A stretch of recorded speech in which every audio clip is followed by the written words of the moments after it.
Aujourd'hui, nous allons parler d'une maladie qui touche des millions de personnes à travers le monde, mais qui reste encore trop méconnue. La drépanocytose. Que vous soyez directement concerné ou simplement curieux d'en apprendre davantage, cette vidéo est faite pour vous. Nous allons tout expliquer. Qu'est-ce que la drépanocytose? Comment elle se manifeste? D'où elle vient? Comment on peut la prévenir et surtout, comment mieux vivre avec cette maladie? Dans un langage simple, vous allez comprendre l'essentiel pour reconnaître, prévenir et accompagner la drépanocytose, que ce soit chez un enfant, un adolescent ou un adulte. Alors prenez quelques minutes, installez-vous confortablement. Et surtout, partagez cette vidéo pour informer un maximum de personnes. Allons-y. La drépanocytose, aussi appelée anémie falciforme, est une maladie génétique du sang. Elle est héréditaire, c'est-à-dire qu'on est avec. On ne l'attrape pas comme un virus et elle ne se transmet pas par contact. Le mot drépanocytose vient du mot grec drépano, qui signifie faucille. Parce que dans cette maladie, les globules rouges du sang, qui sont normalement ronds et souples, prennent la forme d'une faucille, c'est-à-dire une forme allongée et courbée. On les appelle des hématies falciformes.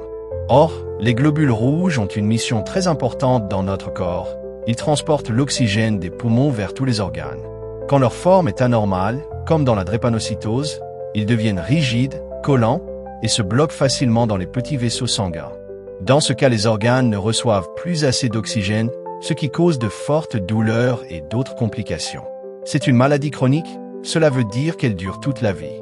Mais avec un bon suivi médical, une bonne hygiène de vie et une prévention adaptée, on peut vivre longtemps et en bonne santé.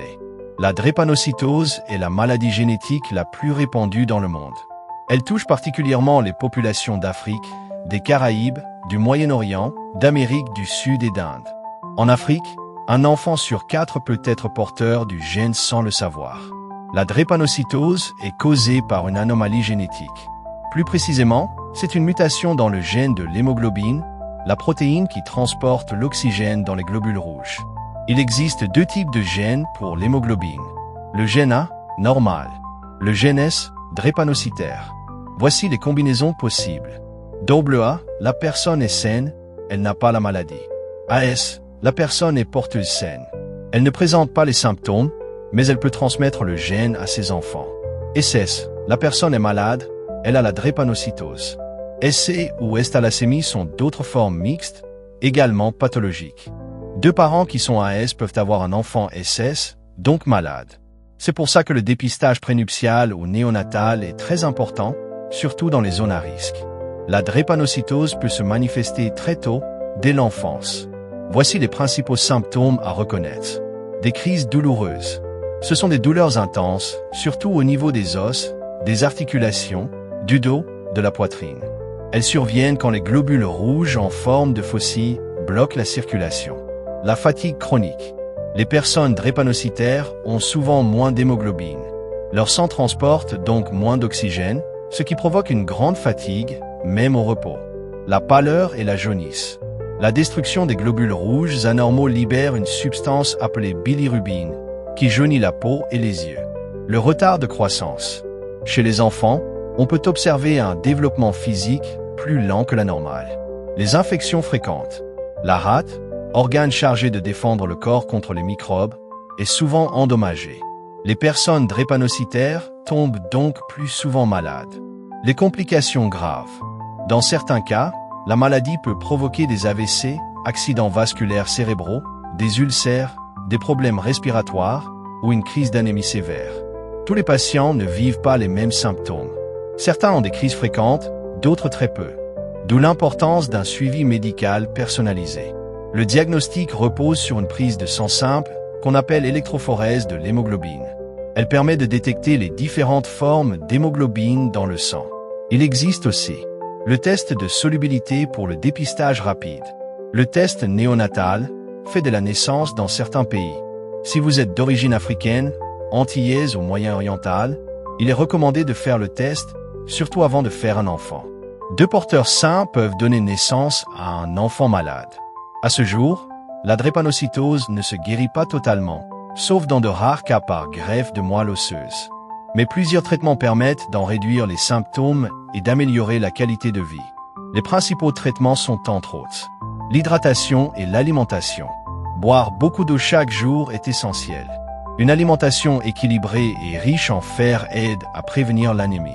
Les médicaments contre la douleur. Lors des crises, on utilise des antidouleurs adaptés selon l'intensité. Les antibiotiques et vaccins. Ils sont nécessaires pour éviter les infections. Les personnes drépanocytaires doivent être vaccinées très tôt. L'acide folique. Il favorise la production de globules rouges sains. L'hydroxyurée ou hydroxycarbamide. C'est un médicament qui réduit le nombre de crises et d'hospitalisations. Il agit en augmentant l'hémoglobine fœtale, qui empêche les cellules de prendre la forme de faucilles. Les transfusions sanguines. Elles sont parfois nécessaires, surtout en cas d'anémie grave ou d'AVC. La greffe de moelle osseuse. C'est actuellement le seul traitement curatif, mais il est risqué et coûteux. Il n'est proposé qu'à certains patients, souvent l'enfant, avec donneur compatible.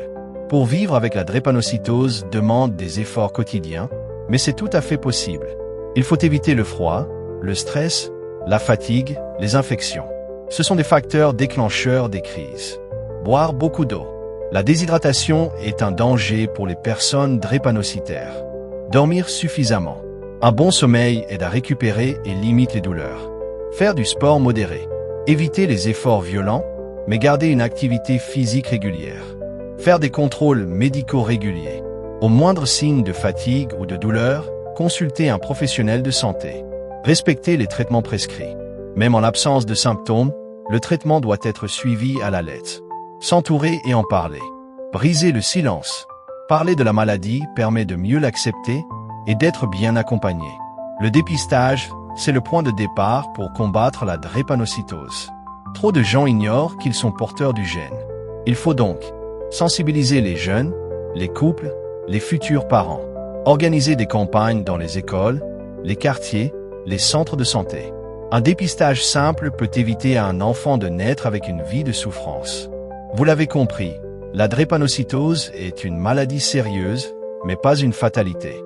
Avec la prévention, le dépistage, un bon traitement, des millions de personnes peuvent mener une vie pleine, active et épanouie. Parlez-en autour de vous, faites-vous dépister. Et surtout, n'oubliez pas d'aimer et de partager cette vidéo pour sensibiliser un maximum de monde. Prenez soin de vous et à très bientôt pour une nouvelle vidéo santé sur la chaîne.